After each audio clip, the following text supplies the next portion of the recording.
दोस्तों आज हम इस कहानी में एक कौवा और मोर की कहानी शेयर करें। फिर इससे हमें बहुत बड़ी सीख मिलने वाली है।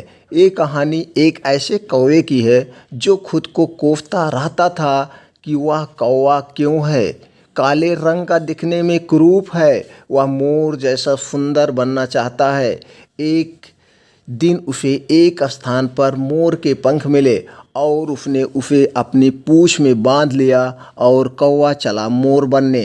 कहाँ आज हम यहाँ उसके साथ क्या हुआ। जंगल में रहने वाला काला कौवा न अपने रूप रंग से संतुष्ट था, न ही अपनी बिरादरी से। वह मोर जैसा सुंदर बनना चाहता था। जब वह दूसरे कौवे से मिलता तो कौवे के रूप रंग की बुराई कर अपने किस्मत को कोसता कि उसने कौवा बनकर इस धरती पर क्यों जन्म लिया। साथी कौवे उसे समझाते कि जैसा रूप रंग मिला है उसके साथ संतुष्ट रहो, पर वह किसी की बात नहीं मानता और उनसे लड़ता। एक दिन कौवे को एक स्थान पर बिखरे हुए मोर के ढेर सारे पंख दिखाई पड़े। उसने सारे मोर पंख उठाकर अपनी पूंछ में बांध लिए और सोचने लगा कि अब वह भी मोर बन गया और उसे कौवे की बिरादरी छोड़कर मोरों की बिरादरी में शामिल हो जाना चाहिए। वह तुरंत वह फिर अपने समूह के सरदार के पास गया और अकड़ कर बोला, सरदार जी, जैसा कि आप देख ही रहे हैं मैं अब मोर बन गया हूँ, इसलिए आपको बताने आया हूँ कि मैं कौवों की बिरादरी छोड़कर मोरों की बिरादरी में जा रहा हूँ। कौवों का सरदार उसकी इस गुस्ताखी पर चकित रह गया। वह कुछ नहीं बोला, बस उस कौवे को जाता हुआ देखता रहा। कौवा मोरों के पास पहुंचा। वह यह साबित करने के लिए कि वह भी मोर बन गया है। वह उनके सामने अपनी पूंछ दिखा दिखा कर घूमने लगा। उसकी सोच थी कि वह मोरों से भी सुंदर दिखाई दे रहा है, इसलिए उसे देख मोर उसे अपनी बिरादरी में शामिल होने पर जरूर बुलाएंगे। मोरों ने जब उसे मोर पंख अपनी पूंछ में बांधकर घूमते हुए देखा तो उस पर खूब हंसे। फिर उन्होंने सोचा कि आज इस कौवे का मोर बनने का भूत भी उतार देते हैं।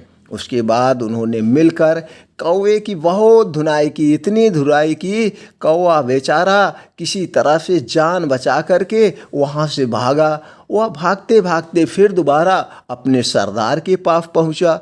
वह उनसे बोला, सरदार जी, मोरों ने मुझे बहुत मारा है, अब मैं उनके पास कभी नहीं जाऊंगा। मैं यहीं अपनी बिरादरी में रहूंगा, यहीं अपनी बिरादरी में संतुष्ट हूँ। ये हमारी बिरादरी बहुत अच्छी है।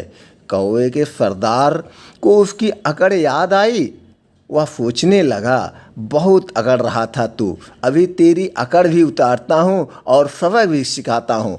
उसने अपने साथियों को बुलाया और सब ने मिल करके उस कौवे को मार मार कर इतना मारा कि उसको अधमरा कर दिया कि अब तू बिरादरी में ही रहा। कौवे का सरदार बोला, तुझ जैसे कौवे की हमारे समूह को आवश्यकता ही नहीं है, भाग जा यहाँ से और कभी लौटकर मत आना। अब की लौटकर आओगे तो इतना मारेंगे तुमको मार के ही फेंक देंगे। बेचारा कौवा न मोर की बिरादरी में शामिल हो पाया और न ही अपनी बिरादरी में का रहा। मरम्मत वो हुई, अलग हुई। वो पछता रहा है कि हमको अपने में ही संतुष्ट रहना चाहिए था। हम न इधर का हुए न उधर का हुए। जैसे कहा गया, न धोबी का गधा घर का न घाट का। तो दोस्तों इससे हमें क्या सीख मिलती है।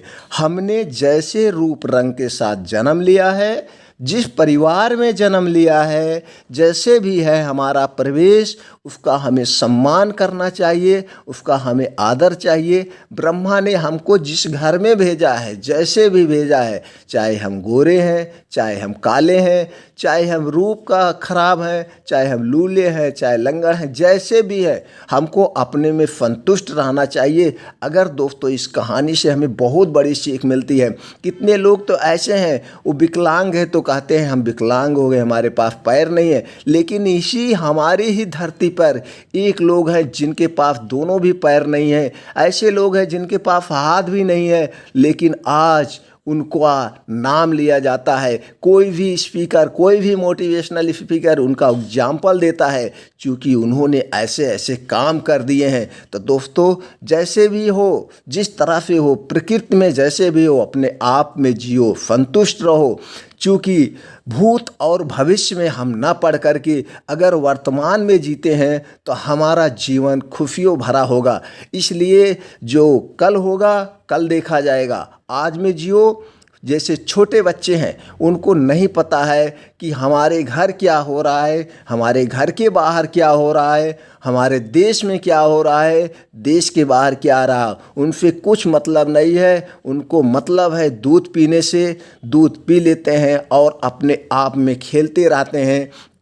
घर में लड़ाई हो, झगड़ा हो, कोई मतलब नहीं है। उनको ये भी नहीं पता है मैं किस बिरादरी में जन्म लिया हूँ, हमारे घर के लोग कैसे हैं, ऐसा उनको कुछ नहीं पता है। वो अपने आप में खुश रहते हैं। इसीलिए दोस्तों, हम वर्तमान में जिए, भूत भविष्य की चिंता ना करें तो हम कभी भी किसी भी परेशानी का सामना नहीं करेंगे और हम हर एक बीमारी से भी बचे रहेंगे और हमारी उम्र भी लंबी होगी। तो दोस्तों, ये हमें छोटी सी कहानी बहुत बड़ी सीख दे के जाती है। हमारा जैसा जन्म हुआ है, जिस घर में हुआ है, हम उसी में संतुष्ट रहें। अगर दोस्तों ये कहानी आपको अच्छी लगी और ये लगता है कि ये कहानी हमको दूसरों के साथ भी शेयर करनी चाहिए, उनके अंदर भी जो भरम छुपा हुआ है वो दूर हो जाए और अपने आप में संतुष्ट रहें। क्योंकि हमारा तो एक ही उद्देश्य है, सब लोग खुशी में रहें, एंजॉय करें, खुश रहें। और ऐसी ऐसी एक छोटी छोटी कहानी से बड़ी बड़ी हमें सीख मिलती है।